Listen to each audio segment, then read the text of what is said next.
What is up, you guys? Welcome back. Thank you for joining me here. I hope you all had a great Christmas and a happy new year.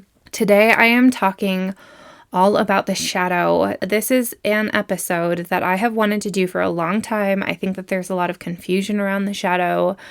I think that we confuse the shadow with the unconscious a lot. And so I get into all of that in this episode. I'm very, very excited for it. This is just part one to a series. And to be honest with you, I don't know exactly how long the series is going to be. So for the foreseeable future, I'm just going to be talking about the shadow because there's a lot that goes into it. So in this episode, I talk all about what the shadow is. I give you some analogies to help you make it a little tangible, help it be less elusive for you. When we talk about the shadow, there's a lot of confusion around that. So that's my aim here. That's my objective. And then I give you some ways, some practical ways that the shadow might be manifesting in your life. So when I get to that point, then maybe you would be able to look at your life or see where the shadow is showing up, right? We can't know what we don't know, and we can't further know what we don't want to know necessarily. And so what we can do is we can use our conscious thought process and the things that are going on in our external reality to point us to our shadow. And that's what the aim of the second part of this episode is. So without further ado,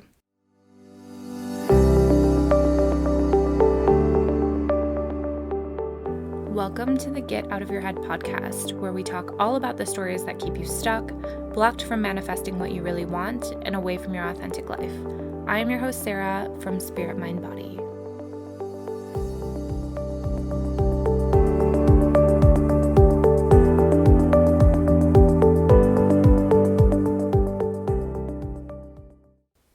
Hello, everyone, and welcome back. I hope that this episode finds you happy, healthy, and well. I hope everyone survived the holidays and actually enjoyed them. Sometimes it can definitely feel a bit like survival for a lot of us. But anyway, today I'm very excited to be starting this series. Actually, it's something that I've been wanting to do for a long time. And it's all about the shadow. If you don't know what the shadow is, this is a concept that was coined by Carl Jung. And the shadow is essentially pieces of ourselves that we don't know and don't particularly want to know about ourselves. So it's a very tricky thing to deal with. So I think that for a lot of us, and especially like for me, when I started getting into the shadow, I was like, okay, what is this? It's very intriguing. I wanted to see about it, but it is so elusive. It's such an elusive topic. And I don't want to say there's not that much about it, but for whatever reason, I have a hard time finding information about it. It's also very hard for me, and I think for a lot of people, to understand. And I saw a meme on Instagram that I thought was kind of funny, and it said something to the effect of like, this is to everyone who has been personally victimized by shadow work. And I get that. I understand that, because it's like there's a lot of stuff on the internet that goes on about the shadow work. That's a big thing right now, but I don't know that it's very clear. And it's super elusive to a lot of people. You know, for me, my process of learning about something new, whenever I fall into a rabbit hole of any sort, is always to read up on it as best as I can. And usually that's through books. Sometimes it's through articles, and sometimes it's through podcasts. But usually my go-to is books, because I feel like it's just clear and concise, and it's like everything is all in one place. And for the shadow, I have to say that I have yet to find a solid book that answers all my questions, or, you know, really lays it out clearly and completely. With that, I'm gonna try my best, the way that I understand it, to do that for you in this episode. But the shadow as it is so hard to even discuss or even make it tangible and materialize. And so, so all we can do is do our best, right? I actually think that it's so symbolic of the fact that I have a hard time finding information about the shadow. Since the shadow itself, whatever lies in the shadow, is hard for us. We don't really want to know about it. It's very, very difficult for us to dig it up and materialize it because our conscious minds feel very threatened, usually by some kind of shadow material. And the fact that I can't find books or things that lay it out completely is so representative of what's actually going on, right? And so I guess that's just a side little observation that I have noted. Okay, so let's just dive into this. What is the shadow? And so what I would say is that I used to confuse the unconscious with the shadow, and I actually see this happen quite often. And I think a lot of people do, and it's totally fine. I mean, they're just our labels for it. But what I would say is that Carl Jung used the word the shadow to specifically talk about these things that we don't want to know about ourselves. Carl Jung was a depth psychologist, meaning that he dealt with the unconscious pretty much, I wouldn't say exclusively, but that's where his work lied. And so the whole of Carl Jung's work was all about the unconscious, and then the shadow is just this extra fragment. And so there's enormous value in both, regardless of whether you're dealing with the unconscious or the shadow. To be honest, it doesn't really matter. If you're dealing with something that's unconscious, you're going to get some kind of benefit right from it. There's this idea that, if we manifest what we are constantly thinking, whatever our vibe is, or, what we're putting out into the universe, and 95% of what we think or what we put out into the universe is unconscious, then it is extraordinarily beneficial to tap into that 95% to figure out what's there and to make that conscious. That's very, very helpful for us. There's this enormous force in the background of all of our lives that's kind of running the show. And that's the question is can we tap into that and figure out whatever is going on in our lives that we don't particularly like, whatever is showing up in our reality that we're at odds with or that makes us really uncomfortable, can we tap into that 95% in order to reconcile that or to make sense of that or to stop repeating patterns? And so the unconscious can be addressed sort of by this question of how do you know what you don't know? The unconscious is what you don't know that you don't know. And so then the shadow can be addressed by the question, how do you know what you don't want to know? And so you can see how the shadow is doubly tricky to deal with, because in the unconscious, it's within the unconscious. And then also you have these mechanisms at play that prevent you from seeing or realizing things that are already unconscious. Does that make sense? And so we engage in a lot of behaviors that keep the unconscious unconscious. So the shadow is almost guarded. I think that I like to use this analogy of it's this room in your house, it's a closet, and you've kind of shoved a bunch of things in there, and you just keep closing the door, and you're I'm not gonna look in that closet. I just don't want to look. And the thing is, the closet has so much junk in it, and it's been collecting stuff for the entire whole of our lives, and it has little secret trap doors, and it's there's so many things in it, and as you just keep shoving things in there or walking by the closet and you just pretend that it doesn't exist, you might paint over it, you might put a lock on it, you might just outright deny when somebody is hey, what's that closet? You might just be there's no closet there. That's the imagery, right? That's the analogy. That's what our shadow is. That's what we do all the time. And so this is sort of just to put a why to all this. This is why I do this podcast. This is my work. This is what I do. What I do is I try to take pieces of what you are doing and make them conscious.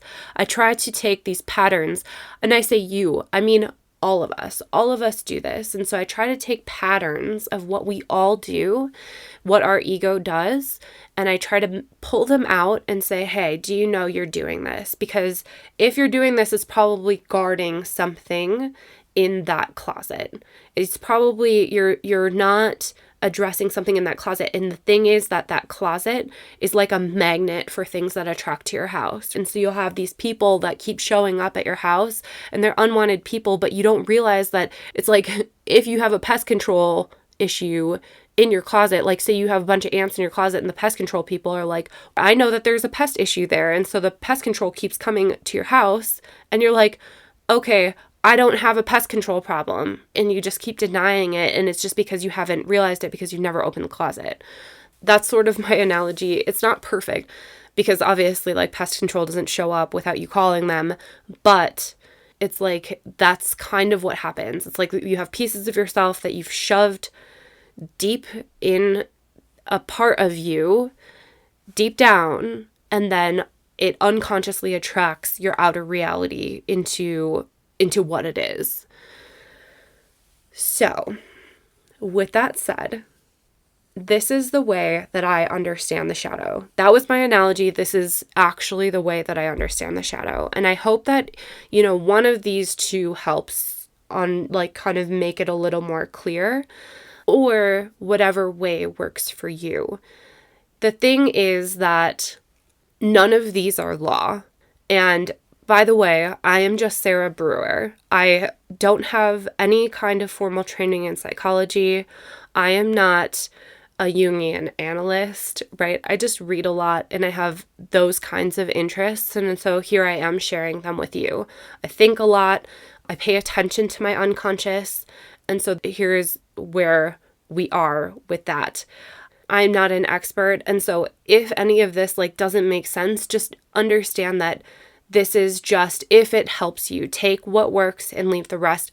And nothing that I say is law. And if you're still confused, there's a lot of different resources you can go to, and maybe your path will lead you a completely different way than my path has led me, and you can understand the shadow from a different angle altogether.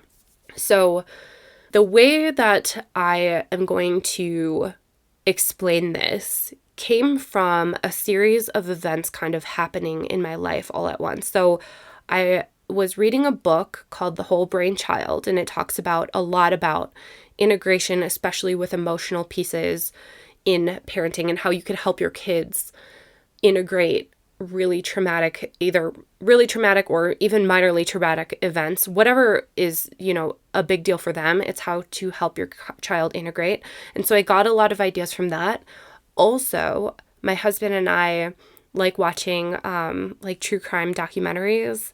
And so we were watching this 24 Faces of Billy Milligan on Netflix. And if you don't know, Billy Milligan was a serial rapist and had dissociative identity disorder. And so understanding, that plus this book that I was reading kind of helped formulate this idea. And so that's where this comes from. I tell you that too, to show you that the universe shows up to you in the most mysterious and indescribable ways. This is what I would consider a synchronistic event, and this is what has helped me understand it. And so here I am sharing this with you. Okay. So I think that people with dissociative identity disorder, or formally multiple personality disorder, I think they call it dissociative identity disorder now, so DID, are actually a really good representation of the shadow. And so we all have pieces of ourselves. Like we all have dissociative identity disorder to a degree. So we all have fragments of ourselves that if you don't have this disorder, you have identified all of these fragments of yourself as a singular I. So they're pieces of yourself that you can attach, okay, this is me. For instance, you may have a piece of yourself that really hates mushrooms, and you might have a piece of yourself that is also a mother, and you might have a piece of yourself that considers yourself a health addict, and you might have a piece of yourself that goes to work and is a working professional, and you might have another piece of yourself that is a spouse, and you have all of these pieces of yourself that generally, if you've affixed an I to it, they really kind of get together. They all jive pretty well, and they all kind of get along.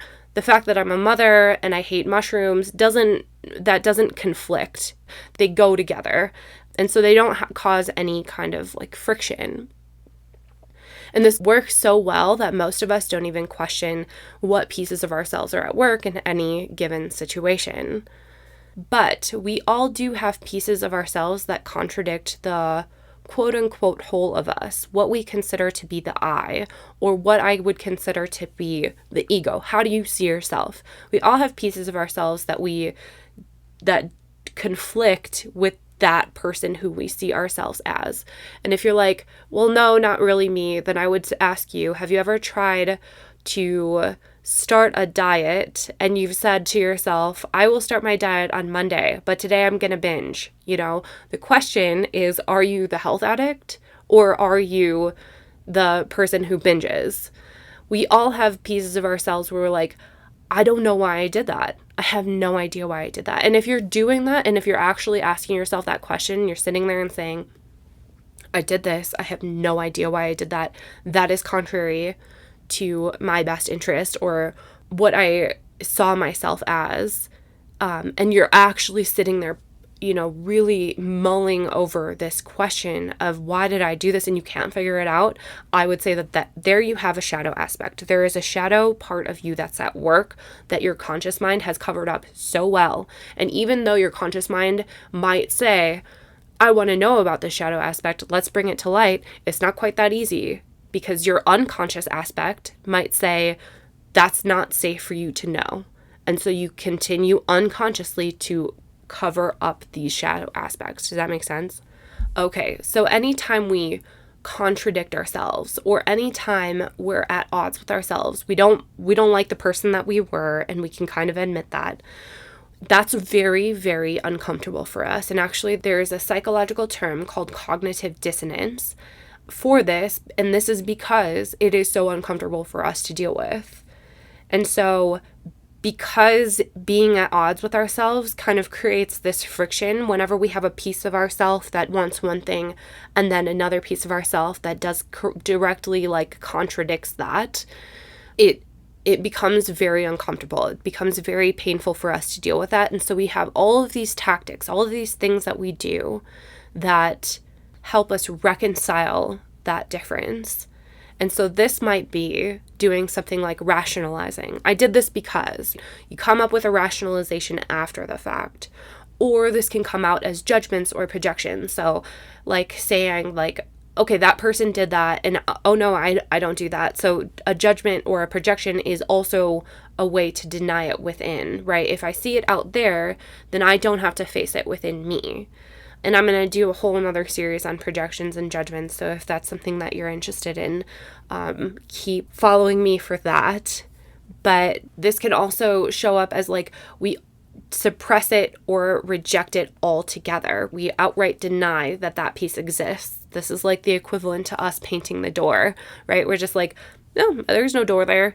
There's no closet there, and it's definitely not messy inside, if anything, right? And we say this kind of stuff to ourselves. So there's a bunch of these tactics. What I would say is that altogether, the ego is the defender of the shadow, and sometimes the ego can also be the defender of the unconscious. And so this is why I focus a lot on ego stories. This is why if you can identify these ego stories, these things that are in the conscious, in directly in front of you, things that you can say, okay, I definitely do that, then maybe you can identify something beneath that that's also running your life.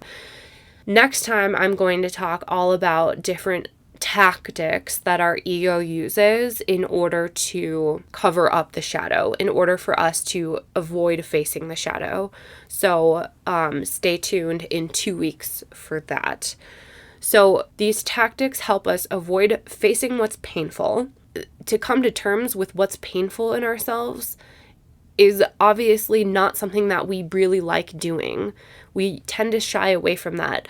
There's a message that we've gotten that says that's not safe, and so our ego helps us to avoid dealing with that.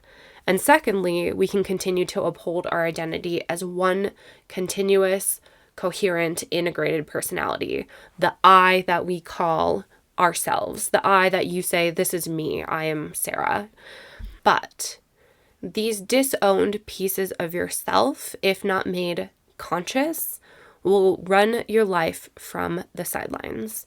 This is the part where whatever you have shoved in your closet, it starts to become a magnet for people who show up at your door.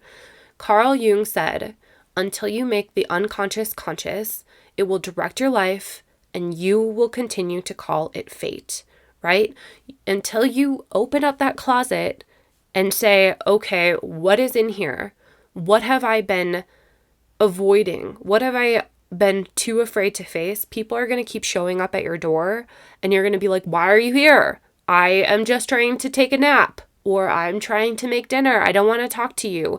And they'll keep coming into your reality and you will have to face them. That's the way it works. So I just came up with a couple of things that maybe you could identify as like shadow things that happen to you. So these are the ways in which the shadow might manifest in your life. And they're just some examples. Of course, this is not an all-inclusive list or anything. I just wanted to make it really, really tangible for you so that you can kind of understand the importance of this. So, first off, if you ever find yourself in relationships or situations with the same kind of people over and over and over again, this could be in like romantic relationships. Say you're like, I always attract this type of person. I don't know why. I don't know why I keep attracting this kind of person. This could be in a work situation. Say you've had it at a job and you are like, I'm done with the poor leadership, the poor management at this job, and I'm going to go to this next job. And so you go to the next job and you find yourself in the same situation with the same kinds of complaints, right? You're starting to see a pattern of recurring situations happening in your life. I would say that that's probably a shadow aspect. This is something that you are actually being called to deal with and to heal. And I am gonna like say some blanket statements, and it's just so that we can like have a conversation. Don't take it as law. But this is because your shadow is dying to be confronted and healed. We want resolution or completion. And this is why we crave closure at the ending of a relationship, or why we need to see the endings of movies, or we need to know the ending of a book or a story, right? We crave that closure. But what happens is sometimes you've gotten stuck. And so this is often accompanied by trauma. And I'm not using the word trauma lightly, but I am using it as a broad definition. It's very important that we not compare traumas. Whatever trauma for me I have experienced in my past is unique to me. That is a soul agenda. That's something that that was put in my life, and it's not fair for me to say that that's better or worse than anybody else's trauma. Let's just get that out there. It's specific to me. Focus on yourself. Don't compare yourself with somebody else. Whatever is important for you, if that was serious and it impacts you or you feel called to deal with it, then that was important. It doesn't matter if it's to a more or a lesser degree than somebody else. Okay. Traumatic events can be a one-time deal. It could be like a car crash, or if it was a death of a loved one or a loss of a job or something very, very, immediate and shocking. It could be a one-time deal, or it could be drawn out over years and years of your life. You felt forgotten or alone when you were a kid, or you were shamed as a child, or you had no friends, or there are things that were drawn out in your childhood. So if we keep attracting like situations, it's because we're looking for some kind of resolution. Trauma is like a halt. It's like you've gotten stuck. It's like your story is progressing, and then it stops. And then with a traumatic event, if you don't deal with it at the time, and let me just say that unless you were part of a very, very privileged select few and you had a very healthy childhood growing up, chances are you were not taught how to deal with this, right? I think that this is just kind of coming into focus for so many of us, especially if you're like a parent right now. Right now, I can read up and I can be very privileged to access how-tos, like how to help my kids deal with, traumatic events. But a lot of us growing up, like our parents didn't have this information. They didn't know. And to be honest, most of them had the same type of childhood where repression or suppression was better than actually dealing with it because they didn't know how to deal with it. When you start doing this, be kind to your parents or whoever raised you, because chances are they didn't know. So the thing is, we keep attracting light situations because we're looking for that resolution, right? Your spirit will always see things symbolically, and your ego gets fixated or wrapped up in the very, very specific details. And so think about it this way. Your spirit's going to look for patterns, and your ego will say, oh no, these two people were nothing alike. Even though they did the same things, even though, generally the same thing happened, your ego sees, well, she had brown hair and she had blonde hair, so they're not the same, right? It's just like an ego.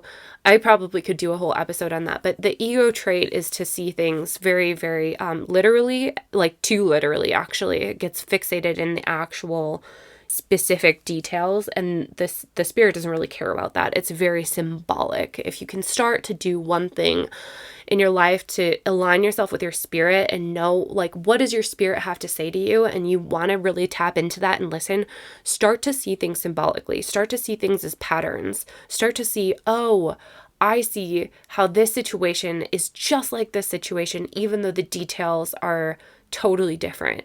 And so your spirit will attract situations so that you can resolve them on a symbolic level. So say you had a very overbearing parent in your childhood, and this parent was constantly like on you about every little thing and didn't necessarily let you live your own life. And you find yourself in your adulthood constantly with that kind of person. You've got this person who's just on your back all the time about the littlest things that don't really even impact them. It might be because your spirit needs you to set a boundary, or your spirit needs you to take hold of that part of your life or stand up for yourself. I don't know the specifics. That is what your spirit knows, and it's very specific to you. But whenever you see things like that, like that's an example of how these repeat situations start to recur in our lives, because we're looking for some kind of resolution. Where we have felt powerless in the past is a call to become empowered, but we have to do that. Eventually, as adults, you got to take the bull by its horns and stand up and do something for yourself. It doesn't matter what your childhood was. And let me just say that nobody escapes childhood without some level of trauma and without some level of inadequacy and some level of wounding. That is just the way it is. We all go through this. And so it is your work in your adulthood to resolve this and to do it better, to become more empowered, to take your life and say that this one's, even though this happened to me in the past, this is what it is now, and I'm going to take that responsibility to fix it. Okay. So the second example that I have is if you self-sabotage seemingly perfect relationships. So this is sort of the other side of the coin. If your relationship is quite perfect, right, you're with an adult. And let me just say that if you are with an adult in a relationship, not someone's inner child, but you are generally speaking most of the time with somebody who acts like an adult, who articulates what they need, who can have a conversation like an adult, you are in the very fine minority of people from my observation. Very few relationships are adult relationships. Usually they're attracted because of, like we talked about before, some kind of childhood trauma. Your wounds are kind of matching, and you both kind of, fall into that programming or that regression when those wounds are activated. And so your two inner children will come out and actually be at odds with themselves and will probably activate each other's. So if you are in an adult relationship, you are in the minority, but if you start self-sabotaging that relationship, meaning you might look for things that are wrong with him. It might be like, oh my God, I can't stand the way he chews, right? The way he chooses food is just terrible. Or the way he does that thing with his throat in the morning when he wakes up, I just can't stand it. Or, you start judging every word that he says. You're like, oh my God, that was so stupid. And you recognize this in yourself and you say, okay, well, what am I doing? What's wrong with me? Why am I fixating on judging the way that he used that one word? Why was that such a trigger for me? That could indicate a shadow aspect. And it might be because your subconscious is like that magnet closet that you've got going on is repelling good situations so that you can heal old situations. And so your work in this situation is to figure out whose voice that is that's telling you that that person's not the right person for you. And what you probably will find it was a critical mother or father or something to that effect. Your work is to figure out what wound is trying to be activated and is trying to pull somebody else in and to deal with that wound. Okay, third way that this could show up is that you just cannot take action, but you know that you should. So this could be sort of like if you wanted to start an Instagram page or start a blog, or I don't know, say you want to start making soap and selling it on Etsy, like really beautiful soaps. Whatever your flavor is, you like have this soul calling. You're like, I just feel like I need to start doing this. This is an outlet, and you have all these ideas about how you're going to teach people about your passion. And you're going to put recipes up on how to make soap, and you're going to make this most beautiful soap. And, you're just like so drawn to soap and you're so passionate about it.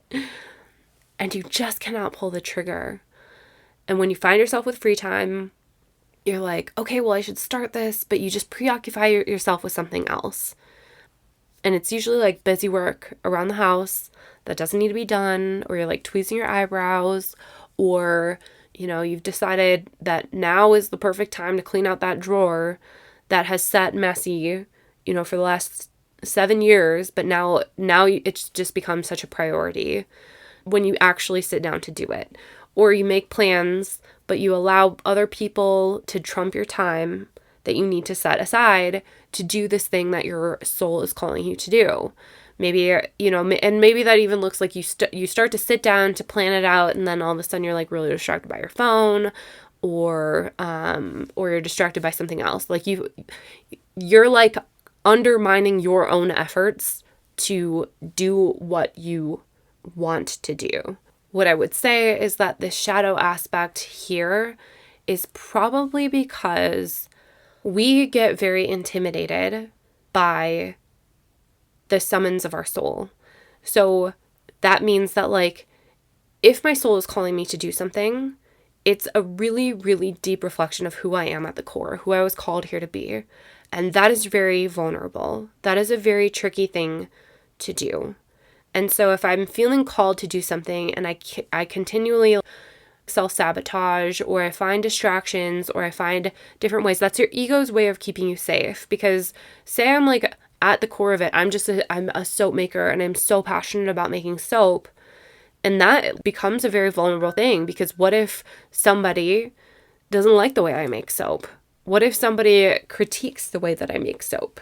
All of a sudden that becomes a threat to your ego survival, because rejection from an ego perspective is like the death of you. It can be like the death of you. This can also look like having a difficult conversation with somebody, maybe asking your boss for a raise, or talking to your coworker about something that they've been putting off, or something that, they said, okay, I will do this, and they dropped the ball. Or maybe this could be setting a boundary with a family member.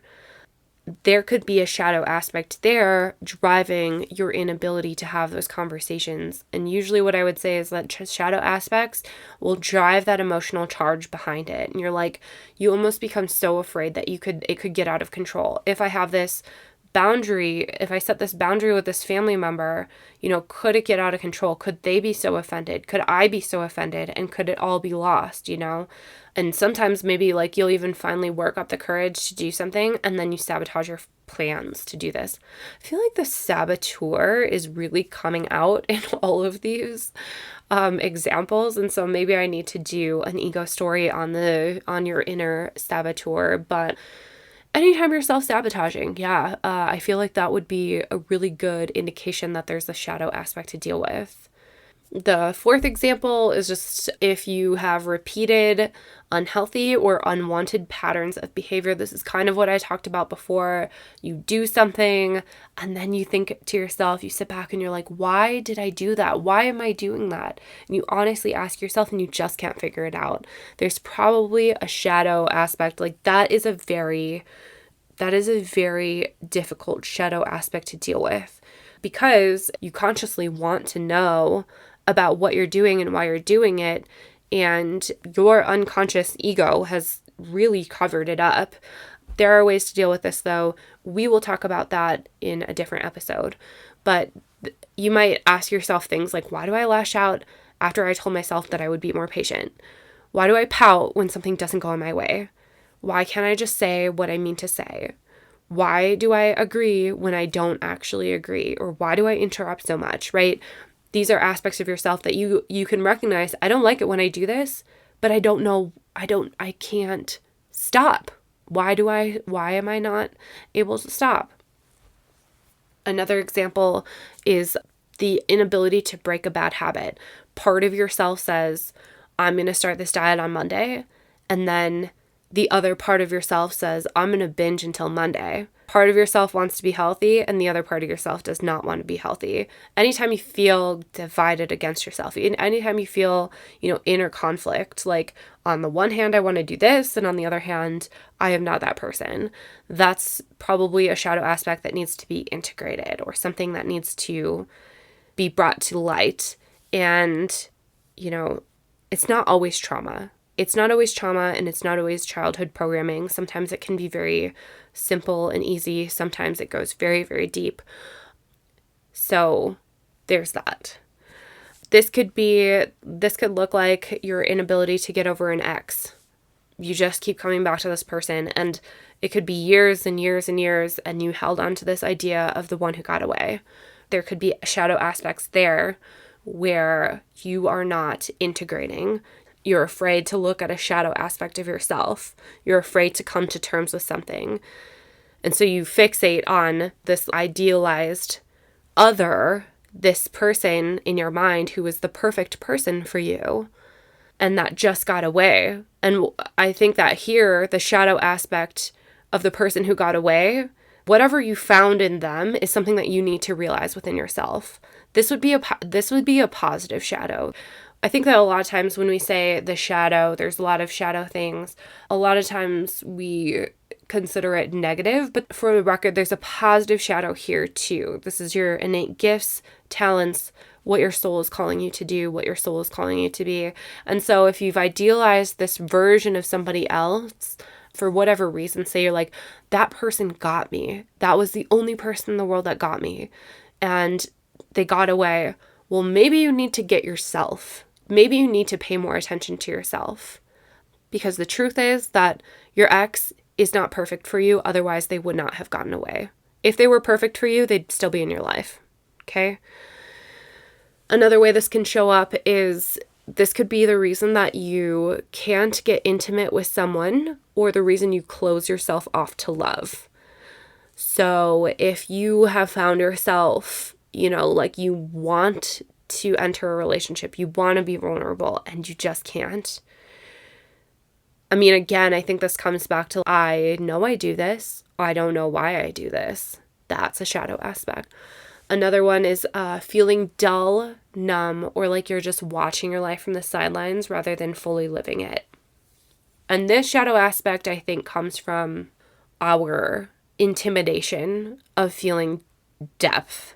And by depth, like the willingness to feel pain or some kind of hurt or to revisit the past. And what I would say here is that usually When we are afraid to feel pain, that thought of I'm afraid to feel pain is more painful than actually feeling it. Sitting down, revisiting it, and having a good cry session.